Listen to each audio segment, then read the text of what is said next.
Hey there. So there was an article that came out from the National Association of Realtors, Lawrence Yun. He's the chief economist.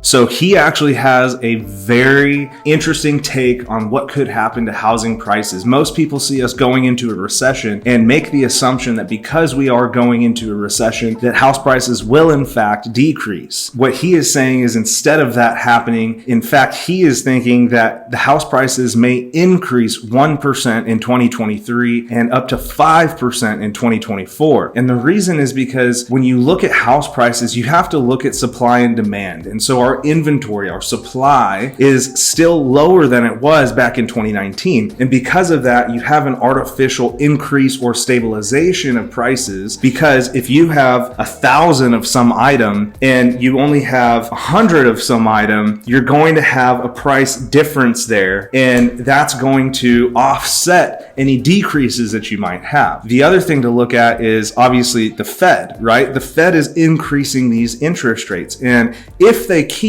on increasing these interest rates, we've already seen the demand for homes go down. And so if they keep doing that, that is a factor that could offset this number. Now, if they slow or stop their rate increases, then the rates will start to go down, which will increase the demand for homes. And let's say again that we don't have a glut of supply, right? We don't have 1,000 homes hitting the market in any given market across the country. And on top of that, we have slowing interest rate increases, in fact, possibly decreases. That could keep our markets stable or maybe even lead to a slight uptick in prices. And I think that's what he's trying to say, is that there are many, many factors at play here. And obviously, we don't control the Fed decision. We don't control whether personal income goes up, because that's another factor. If you make more, even though the prices of these homes may go up, you will be able to afford more as well. And so that again brings the demand back, and we don't have a problem with supply or our prices going down. That all is stuff that we have to take into account, and you can see how many of these factors are shifting, and we don't control a lot of these factors. And so there is a big question about, okay, what is going to happen? How is this going to play out? I think that's coming across a lot in the news that you're reading right now, is there are many analysts that are saying, well, everything's going to tank, all the way up to people who are saying that prices could in fact increase. Right now, I think it's very important